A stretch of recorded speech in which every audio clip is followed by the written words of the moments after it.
Jazzcast Pros. There are some prefix questions that you should be asking yourself before you jump into forming your business as a sole proprietorship or LLC or S Corp or C Corp, whatever you're doing, because there is a lot of pros and cons to each level of formation. Are you an entrepreneur at heart with the mind of a hustler? Then you found the perfect podcast to help you turn your side hustle into a profitable small business so that you can support yourself and your community. Welcome to the Heart of the Hustle podcast. I am your host, Monique. You can call me Motivation. With this podcast, my mission is to teach you all of the things I wish I knew before starting a business so that you can avoid the pitfalls of entrepreneurship and turn your passion into profitability legally. This episode of Heart of the Hustle podcast is sponsored by Textures Beauty Bar, located at 2352 Lau Avenue, where they specialize in all your hair care needs. Ladies, all ages and textures are welcome. Whether you have natural or relaxed hair, they have a stylist that's perfect for you.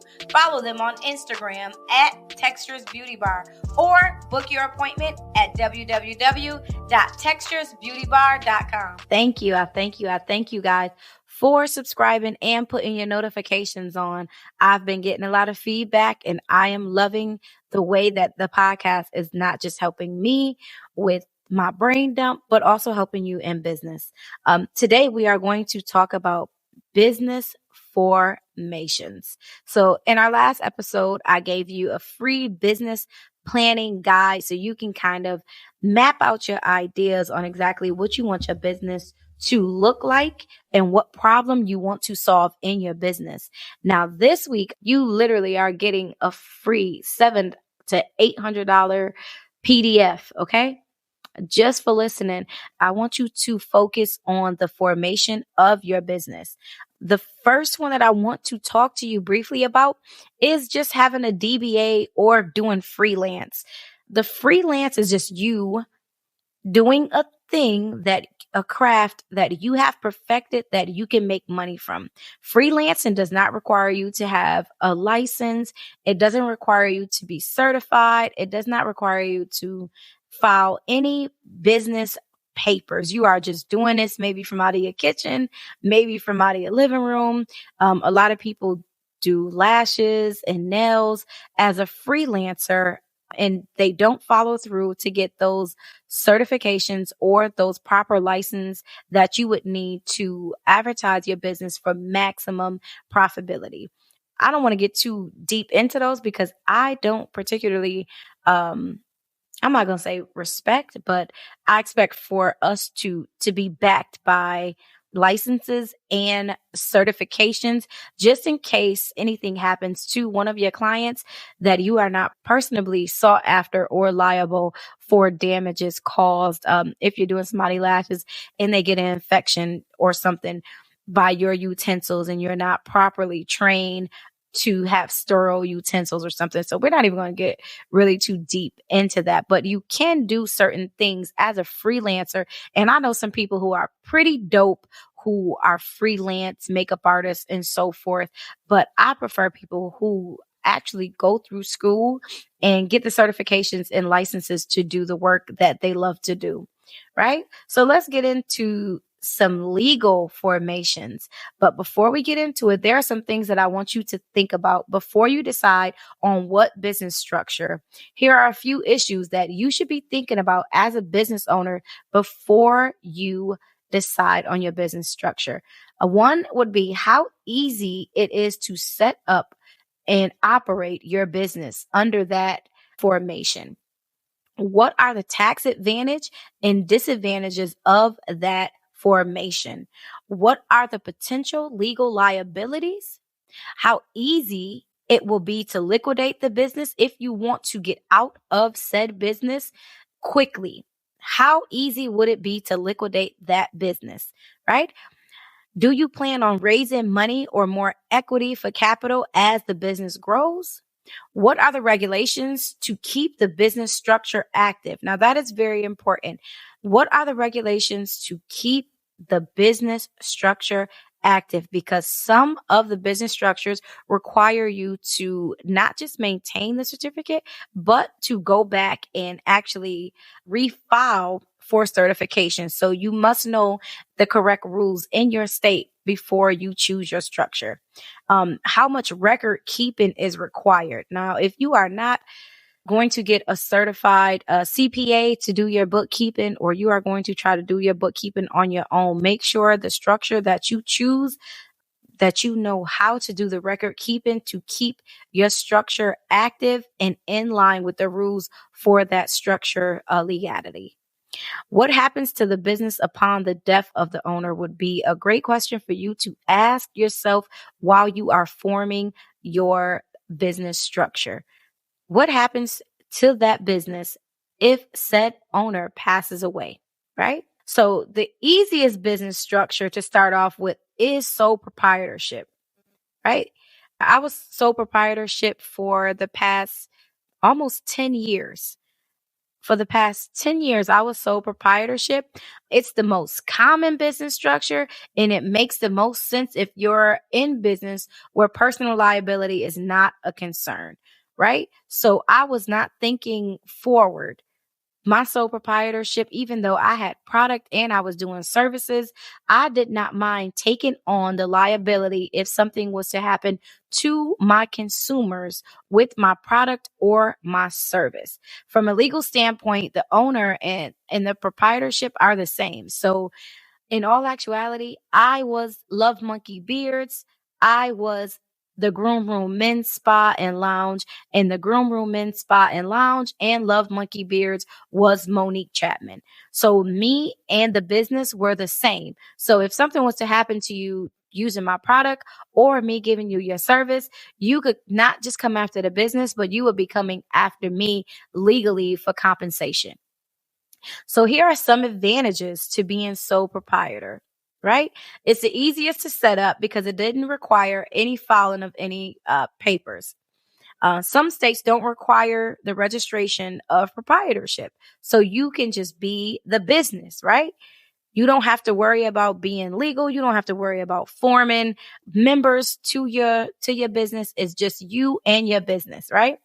And the profits are taxed once the owner submits personal tax returns. So for the past 8 years, my aunt was doing my taxes and I had a side job. So she would just add my taxes, my business taxes, and the write-offs that I would give her to my personal business returns, right? That was the easiest part. I would just tell her what I purchased, give her the receipts, and I could write it off on my personal taxes. The assets are easy to liquidate upon the death of the owner, which means I have stations in my basement. My daughters could easily just go in the basement and sell the products. It's accessible. She didn't have to go through a board of directors. She doesn't have to go through members in order to gain profits if I passed away from my sole proprietorship. Here are some of the disadvantages of being a sole proprietor. The owner, me, you, we are exposed to unlimited legal liabilities, which means we are liable for everything that happens in our business. People can come after us, and if I lose a lawsuit, I would have lost my home, car, and personal assets because, again, Monique Chapman is the business and the business is Monique Chapman. So whatever Monique Chapman owns, the people, my consumers, could come after those assets of mine and I would legally lose them because I wasn't protecting the business separately and protecting my personal assets separately, right? Proprietorships cannot accept capital from outside investors. A sole proprietorship does not look enticing to investors. It just doesn't, because you look like a solopreneur, and to investors, that may be a scary thing. Borrowing money is more difficult when you are a sole proprietor. Banks are reluctant to make business loans to sole proprietorship unless you come in with a business plan 35 to 40 pages long and that sucker is tight. and again, your business plan is in previous episodes, you could structure that business plan for free. Click the download to make your business plan as lengthy and as detailed as possible. So you will have to rely on savings, home equity loans, and loans from family members as a sole proprietor. Most people start off their sole proprietorship through family loans or through their savings, and even taking out the home equity on your home to start your own business. The business will liquidate once the owner passes away. So as a sole proprietor, that means once you pass away, your business dies with you. Let me repeat that. As sole proprietor, when you die, your business dies with you. Okay? Hey, business besties. Are you ready to learn to connect and correct? This is an invite to Rochester's first business brunch with networking series, June 25th, 2023, from 1 to 4 p.m. with special guests to help small business owners separate and correct some of the chaos that we have going on in our daily business functions. You can get your ticket at eventbrite.com. Search Business Brunch Expo. We'll see you there. If you are seeking more, or there is more than one business owner, you would switch to the structure of a partnership. Now, this could work in some cases. I preferably do not like partnerships. I mean, it may work for some people when you bring other people on board, and it allows the business to have more than two legs, so to speak. I'm going to give you some advantages and some disadvantages really quick. And then I'm going to give you a quick story on why I will not do a partnership anymore. It's just something that I don't want to do. Okay. So the advantages to a partnership is like sole proprietorship. They're easy to form. A partnership can bring together a group of individuals with different talents. So that could mean my best friend comes in and she's good with accounting. She's good with marketing. She's good with PR. And me, I'm good with hand-to-hand, business-to-business contracts or fundraising, and she handles the rest. That could be a great partnership. If I die, the business stays alive because I have a partner. So the business can still stay alive if one partner dies. The business does not die, right? That is an advantage. The disadvantages are both partners or said partners, one or more, are all exposed to unlimited liabilities.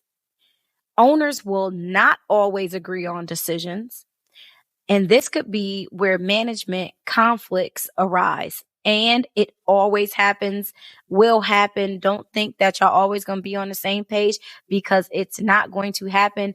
Different people have different views, different beliefs in money, different beliefs in avenues of profitability. So I try to stray away from partnerships. Another disadvantage is that partners share in the profits of the business, but in sharing with the profits of the business, partners won't always feel like they're being adequately compensated for their contributions and services. So that just means that said partner, I'm going to use my best friend name. Me and Nikki Banks go into business together. And my best friend has a 360 machine that she rents for parties. We go in for another machine and she's doing all the parties. She's physically going to the locations and doing the parties, but I am getting all the bookings of the parties. I'm doing the promos. I'm doing all of the marketing. I'm doing the ads. I am booking all of the parties. She's just going physically for 2 hours and spinning the 360, getting the people their pictures. But I don't feel like I should have to equally share the profits with Nikki Banks, because Nikki Banks is not getting the parties. I'm booking the parties. Or it can be in reverse. Nikki Banks is doing all of the footwork and going to the parties and sitting there, and she's giving her time, but she doesn't do any footwork in order to get the contracts. So one of us is not feeling compensated enough for our time and our services in this partnership.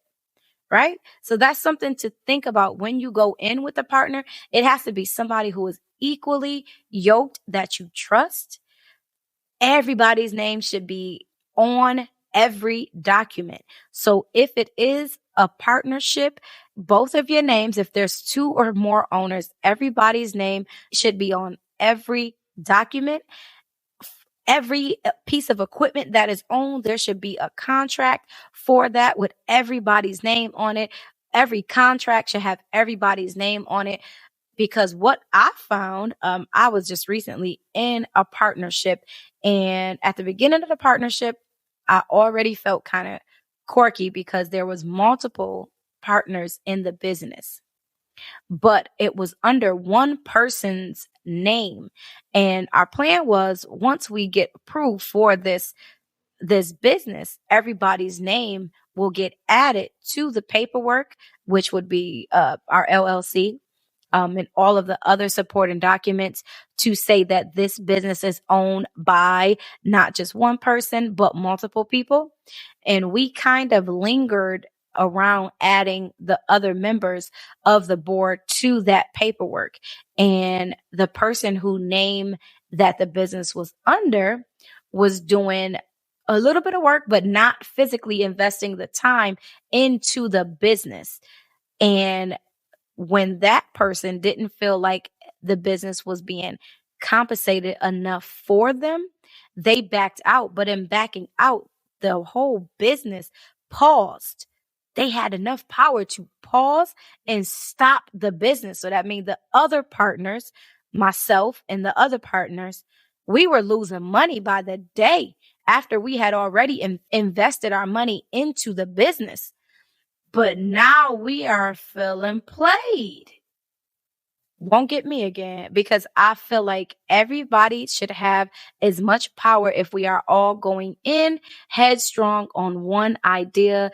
And if the end goal is for everybody to be equally yoked and equally paid, the partnership has to be with a board of members, and everything should be written out. I mean, like from start to finish, when it gets approved, when we're going to add people, who's going to do this, who's going to be this role, who's going to be that role. Everybody should be equally active in the partnership so that everybody feels compensated, but one person should never be in charge of a partnership. One person should never have more control over a partnership. Okay. Keep that in mind. One person should never, I'm going to say this again. One person should never have complete control over a partnership to the point where they can stop that business or they can halt that business.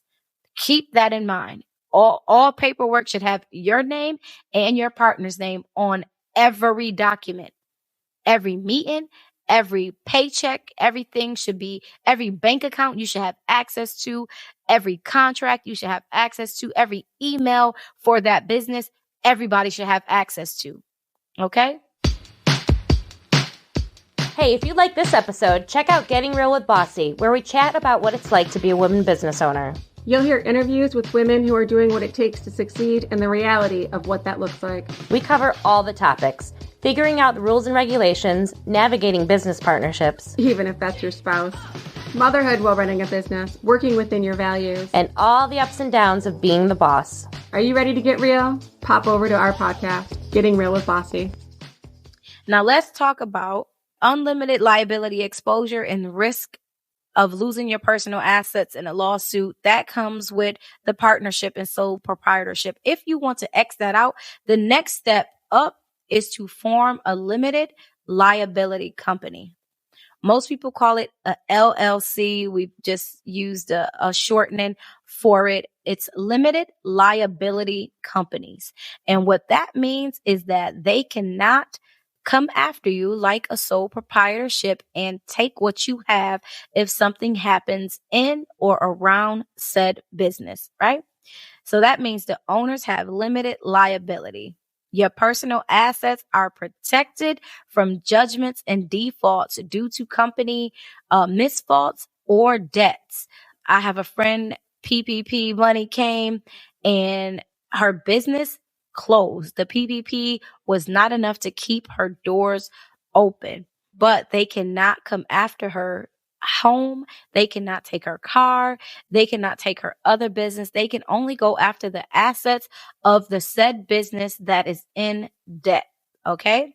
The owners can choose how the business pays taxes. So it could be a proprietorship and partnership or a corporation, but you get to choose how you pay your taxes. Most states don't require LLCs to have annual meetings.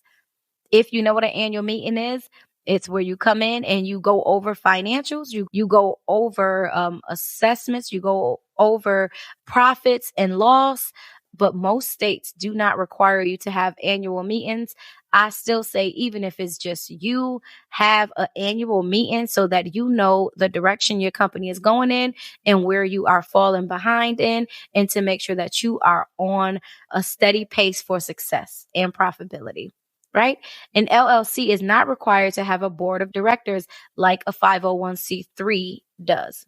The number of shareholders is unlimited. So that means you can sell small portions of your business if you want to. Okay.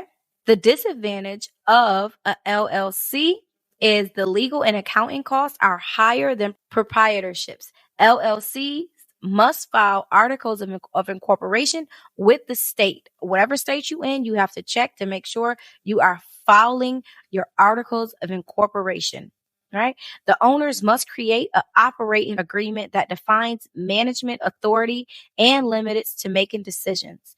Now let's get to that. Most people, their operating agreement, most people do not know what that is. What I'm going to do for you listeners is I'm going to give you a sample operating agreement so that you can make one for your business. You need to have this on hand so that your business stays in alignment with a LLC requirements, okay?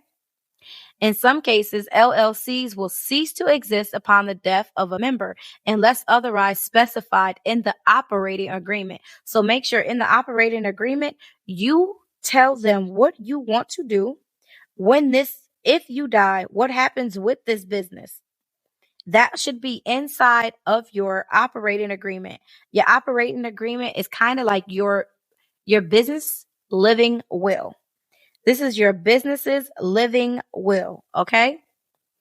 Now, the disadvantages of a LLC is that the legal and accounting costs are higher than proprietorships, okay? I had to stop my aunt from doing it, and I had to go and find a CPA to do my bookkeeping and filing my taxes, right? LLCs must file articles of incorporation with the state. If you want to be appeasing to investors, you will file a C corporation. A C corp is what they call it. Now, a C corp is a legal entity that completely separates from the shareholders who own stock in the company, right? Now, I'm not a C corp. I am LLC. So I'm just going to tell you what I've learned through research, but not by experience, okay? The limited liability is provided for all employees, shareholders, directors, and officers. So here you have to have a board of directors. So the amount of the investment in the company is what the shareholder risks. It has more access to financial resources. A corporation can sell stock to raise capital in the business. They can obtain bank loans or issue bonds for long-term financing. Corporations are better able to attract more talented and skilled employees than proprietorships. The corporation continues to exist separately from the lives of the stockholders, which is a great thing, which means your life and what you do in your life has nothing to do with your business. No one can ever touch your life, your assets concerning the business. If the business fails, your life still goes on. Okay. More advantages of a C Corp is that the shareholders are allowed without restriction on the country of origin or corporate entity status. So there are unlimited amount of shareholders. A C Corp is great for equity financing and attractive to investors because of the well-defined ownership and management and tax structure of a C Corp, because they know that you are structured properly and it's less of a liability for them to invest. Another asset is they have a lower maximum tax rate compared to the maximum personal tax rate applied to non-corporate businesses. A C Corp disadvantages are that the double taxation in which earnings are taxed first. It's under the 21% corporate income tax, and then again in the form of personal income for shareholders, dividends, and gains. Now, this is the disadvantage that scares me, is that there are no personal write-offs. No personal write-offs for a C Corp, which means that shareholders cannot write off business losses and personal income statements as some members of the business structures are able to do. So that means if a piece of equipment, you bought a expensive piece of equipment and now it's not worth as much, you cannot write that off on your taxes. There are no personal write-offs. Another disadvantage is it's more expensive and time consuming to start and maintain than other business structures. With a C Corp, you have to have all your ducks in a row. You have to have a CPA. I would definitely have a corporate lawyer at your handle at all times for legality purposes, because you do not know the ins and outs of business. If something happens when you're sued, you would want to make sure you have a business corporate lawyer or somebody on payroll. You have to invest into a corporate lawyer and a CPA when you are S Corp, because there will be some ins and outs that you do not understand or know if you did not research this thoroughly. Right. Another disadvantage is that there are stricter rules and regulations concerning elements of the business operation, such as meetings and record keeping. So you definitely have to have those annual meetings with a C Corp. And the last is that they're more complicated, rigid management structures with benefits to raise capital. So you have to have all your ducks in a row to be C Corp. Hopefully the Groom Room Men's Spa and Lounge, we get to the point where we are able to be a C Corp, because there are some great advantages, but just not right now. We're going to stay a limited liability corporation at the moment. So let me know in the comments exactly what structure you have your business in, or what structure you're leaning towards for your business. Now, I don't know everything, as I say before, but what we don't know, we will research. If you need more assistance in finding the perfect structure for your business, hit me on a DM. I'm on Instagram and I am the Groom Room Men's Spa and Lounge. Just send me a DM or comment underneath this podcast episode with your questions, and I'll be sure to get back to you. Again, we are trying to build success together, brick by brick. We don't know it all. Again, and in being an entrepreneur and a solopreneur, there are things that I have to research thoroughly in order to understand, because again, most of us do not have Harvard Business School etiquette or training. So there are things that we have to learn, and the proper business structure is one of them.